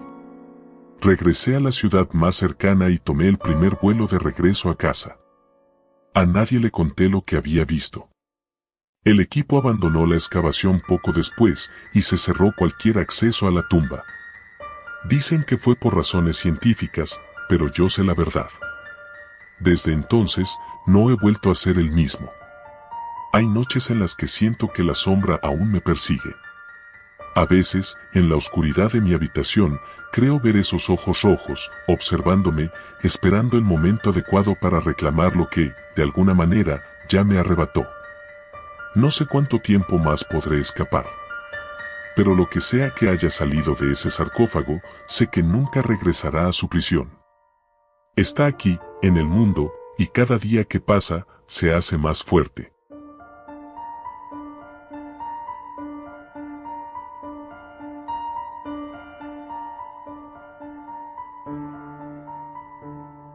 Siempre he sido escéptico cuando se trata de lo sobrenatural. Lo fantasmal y lo inexplicable nunca habían sido temas que me quitaran el sueño. Sin embargo, aquella expedición lo cambió todo. Me transformó, y no en el sentido poético. Las cosas que vi, que sentí, no deberían existir en este mundo. Todo comenzó como una aventura académica. Estaba en mi último año de estudios de arqueología en la universidad y había sido elegido para participar en una excavación de verano en Egipto. Mi profesor, el Dr. Archer, era un hombre obsesionado con las tumbas y los misterios de las civilizaciones antiguas. Su pasión nos contagiaba, pero siempre había algo en el que me parecía extraño, una oscuridad en sus ojos que prefería no indagar.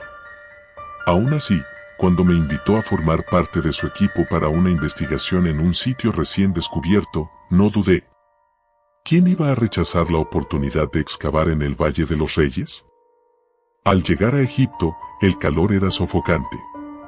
El sol parecía devorar todo a su paso, y la arena fina se metía en cada rincón. Después de una semana trabajando bajo el implacable sol, encontramos algo que no aparecía en ninguno de los mapas. Se trataba de una estructura enterrada, diferente de las tumbas tradicionales. Era un pasaje oculto, angosto y profundo, que parecía haber sido sellado hace miles de años. El equipo estaba eufórico. Habíamos encontrado algo que nadie más había visto en siglos. Pero cuanto más nos adentrábamos, más extrañas se volvían las cosas. El aire era denso, casi pegajoso, y una sensación de incomodidad empezó a envolvernos. Al principio, lo achacamos a la emoción del descubrimiento y la fatiga. Pero pronto esa sensación se convirtió en algo más tangible. No era solo cansancio. Había algo en aquel lugar. Llegamos a una cámara principal después de 2 días de ardua excavación. La sala era vasta, adornada con símbolos y jeroglíficos que ninguno de nosotros reconocía, lo que era extraño considerando que habíamos estudiado todas las inscripciones conocidas del antiguo Egipto. En el centro, rodeado de altas estatuas, estaba el sarcófago. Era enorme, más grande que cualquiera que hubiera visto antes. Tallado en una piedra negra que no parecía de este mundo, el sarcófago emitía una energía extraña. A su alrededor había inscripciones que el Dr. Archer intentó descifrar con entusiasmo, pero sin éxito. No podíamos leerlas. El equipo estaba emocionado, pero yo no podía evitar sentir una creciente incomodidad. Es solo emoción, debes estar cansado, me repetía a mí mismo. Sin embargo, mi cuerpo parecía rechazar ese lugar de una forma visceral. Sentía que algo oscuro y antiguo nos observaba, algo que no comprendíamos. El Dr. Archer, a pesar de los nervios de algunos de nosotros, insistió en abrir el sarcófago esa misma noche. No había razón lógica para esperar. La idea me aterrorizaba, pero como siempre, seguí al grupo. El doctor dijo que era un descubrimiento demasiado grande para demorar. Cuando las enormes bisagras crujieron al abrirse, el sonido resonó en las paredes de la cámara, como un gemido profundo. El aire dentro estaba frío, lo que no tenía sentido considerando las temperaturas extremas del exterior. Dentro del sarcófago, en lugar de un cuerpo momificado, encontramos algo que nos dejó perplejos, un cuerpo perfectamente conservado, pero no envuelto en vendas, ni embalsamado. Parecía como si hubiera muerto hacía apenas unas horas. El rostro de la figura era hermoso y aterrador al mismo tiempo, con facciones perfectas, pero ojos cerrados que parecían contener un profundo conocimiento. No sabíamos qué hacer. El Dr. Archer estaba maravillado, pero algo en mí gritaba que saliéramos de allí inmediatamente. Entonces, ocurrió algo que me hizo perder la razón. Uno de los estudiantes, Mark, se inclinó hacia el sarcófago para examinar mejor el cuerpo. Apenas tocó la superficie, el cadáver abrió los ojos. No fue un movimiento rápido. Fue lento, calculado, como si hubiera estado esperando este momento. Nos quedamos congelados. Aquellos ojos no eran humanos. Eran profundos, oscuros y fríos como la muerte misma. Mark tropezó hacia atrás, cayendo al suelo. El doctor Archer, increíblemente, seguía sonriendo como si estuviera frente al descubrimiento de su vida. Y entonces, el cadáver, no, esa cosa, se levantó. No había rigidez en sus movimientos, sino una fluidez inquietante. Nos miró a cada uno, evaluándonos, como un depredador elige a su presa. Mi corazón latía desbocado, y el aire parecía haberse vuelto sólido. «Salgan de aquí», susurró. Una voz gutural, profunda, como si el viento del desierto hubiera aprendido a hablar. Corrí. No recuerdo haber tomado una decisión consciente, pero mis piernas se movieron antes de que mi cerebro pudiera procesar lo que estaba pasando.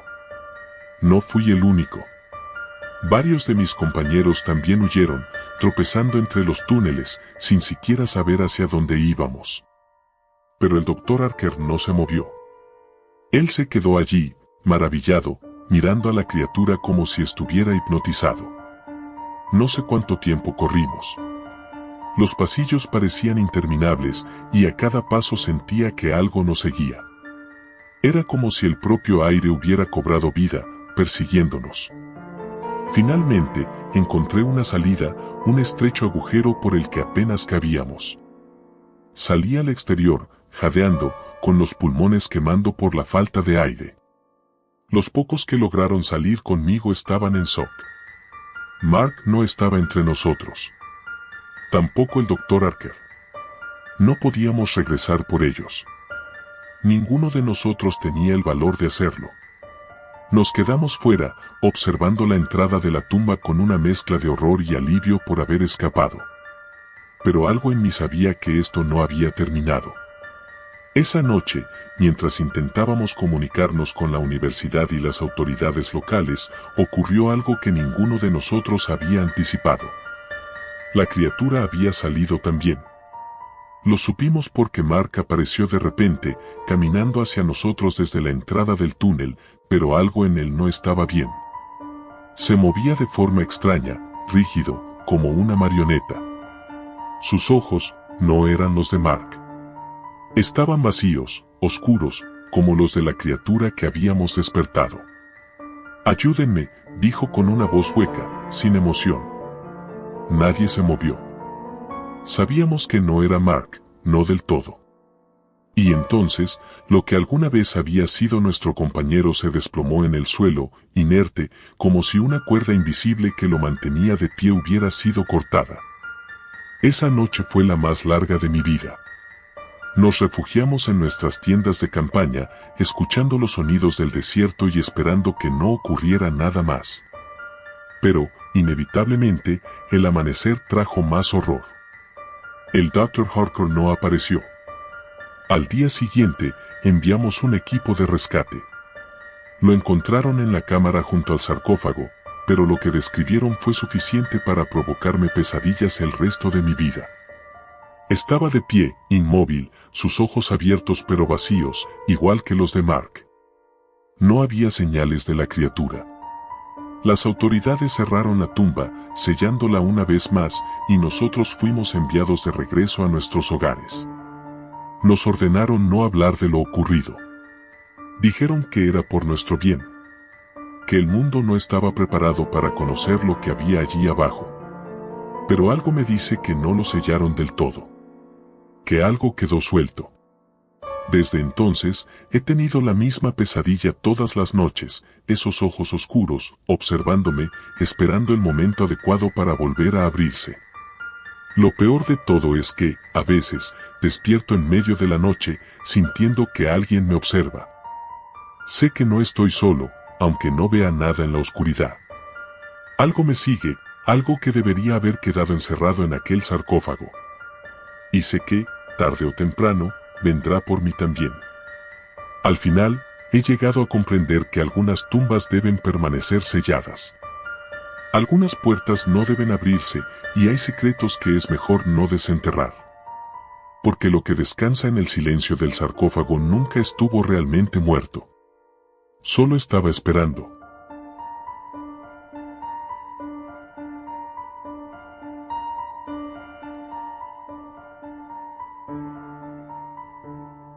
nunca creí en maldiciones.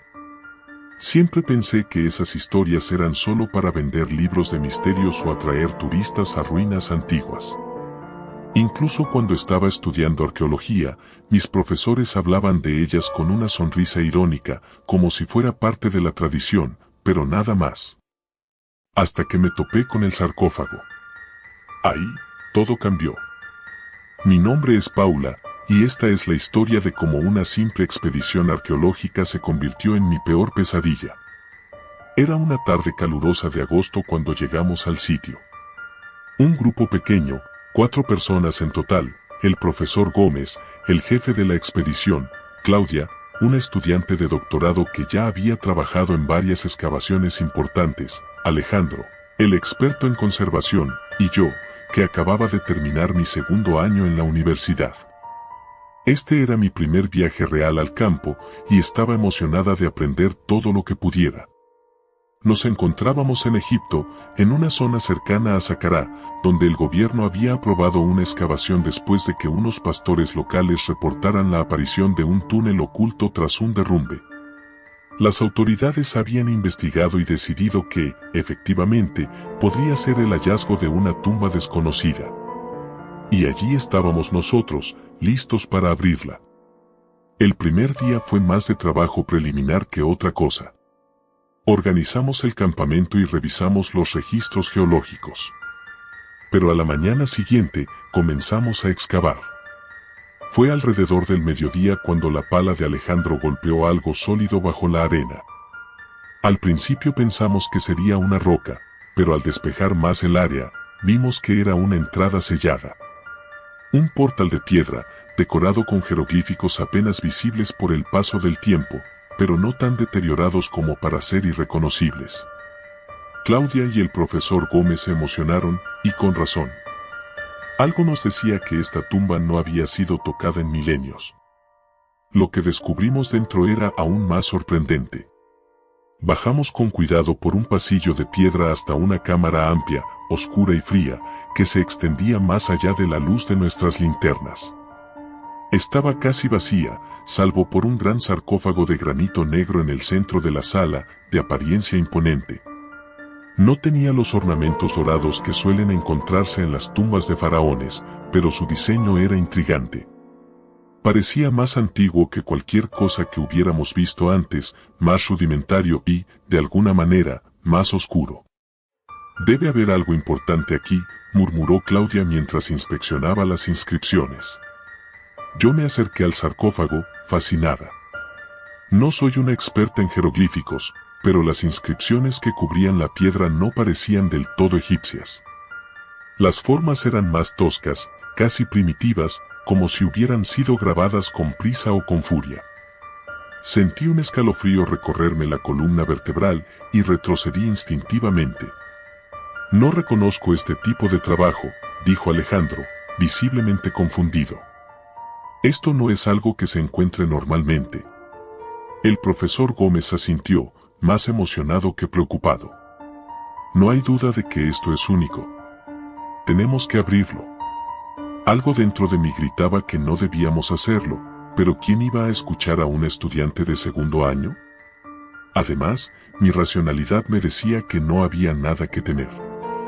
Sin embargo, mientras Alejandro y el profesor Gómez preparaban las herramientas, noté que Claudia estaba incómoda, mordisqueándose las uñas, un hábito que había visto en ella solo cuando estaba realmente nerviosa. Abrir el sarcófago no fue fácil. El granito era espeso y la tapa estaba sellada con una mezcla de resina endurecida que había sobrevivido al paso de los siglos. Trabajamos hasta bien entrada la tarde, con el sol ya comenzando a ponerse y las sombras alargándose en la cámara. Finalmente, con un crujido sordo, logramos mover la tapa apenas lo suficiente para ver el interior. El olor fue lo primero que noté. No era el hedor típico de un cuerpo en descomposición, ni el polvo seco de una tumba cerrada. Era algo más, algo extraño, como si el aire mismo dentro del sarcófago hubiera cambiado con el tiempo, volviéndose rancio y cargado de un olor químico, metálico, pero a la vez extraño, difícil de identificar.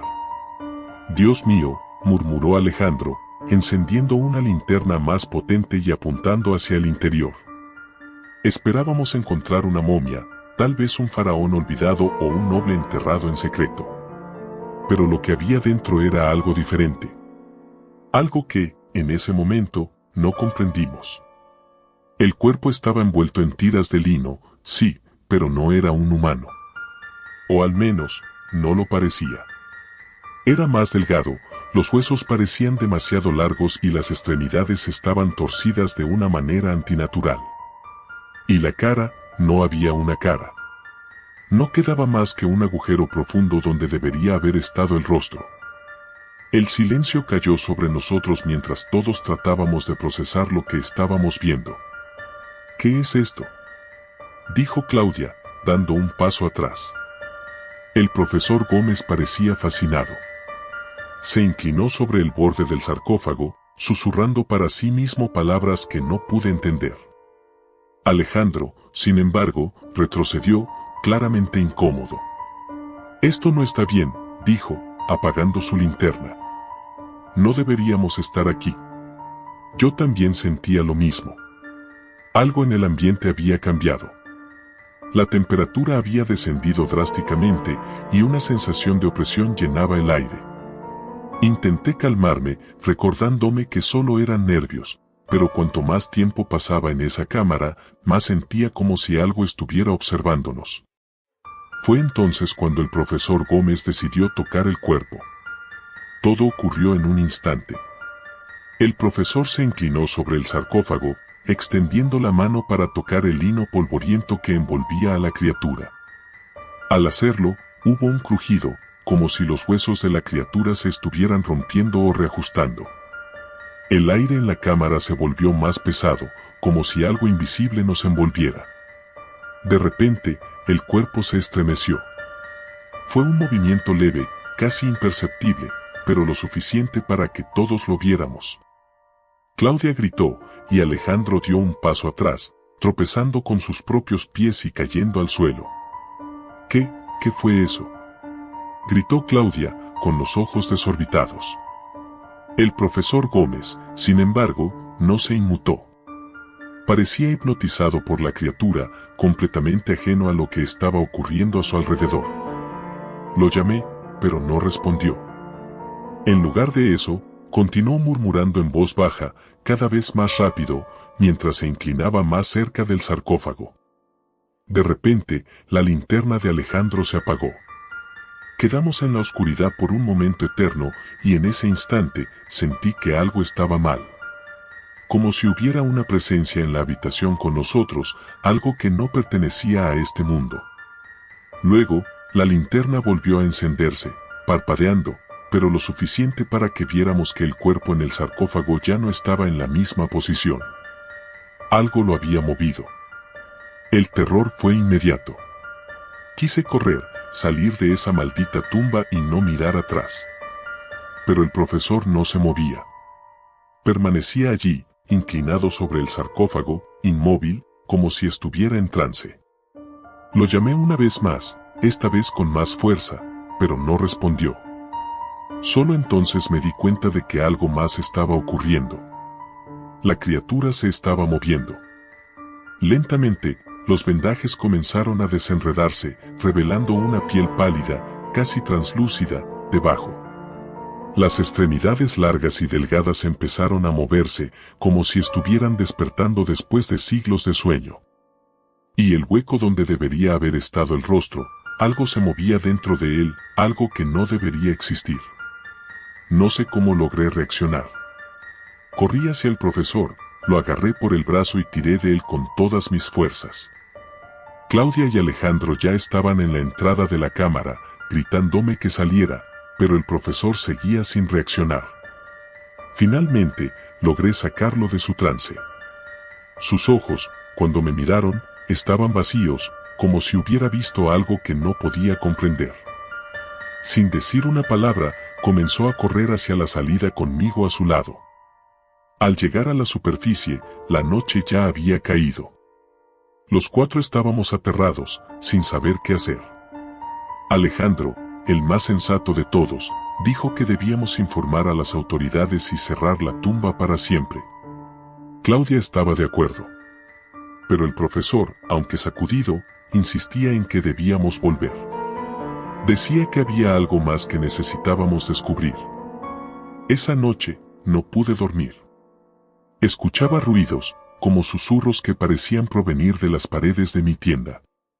Cada vez que cerraba los ojos, veía esa criatura, moviéndose lentamente en mi mente. Y sentía una presencia, una sombra que se cernía sobre nosotros.